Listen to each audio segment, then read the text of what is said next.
Thank you so much. দেখো ঠিক কাদের থেকে আমি হাততালি পাচ্ছি যারা এই গানটা শুনে মনে তাই তো নাকি তোমাদের সময় গান আইটেম নাম্বার। আচ্ছা এখন যেটা গাইবো এটা ছোট থেকে বড় সবাই জানে এই গানটা। এই গানটা আমি রিকোয়েস্ট করবো, আচ্ছা তোমরা এখন ডান্স করবে? হ্যাঁ ডান্স করবে, ডান্স করবে। হ্যাঁ করবে না? সবাই ডান্স করতে হবে। কেন আমি কি কে মানা করেছে তোমাকে? আমি বলছি তুমি ডান্স করো, সবাই আনন্দ করো, সবাই ডান্স করো। এটার জন্যই হচ্ছে, সবাই যারা শুনছো তারাও বসে বসে শুনতে শুনতে আনন্দ করো। আনন্দ করাটা is the main fact.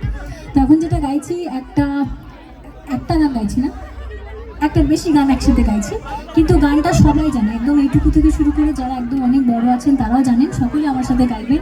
আশাজি special retro special একটা মেলোডি, একটা মেডলি আমি যদি না করি আমার কোনো ভাত আর জমে না। Let's go for it.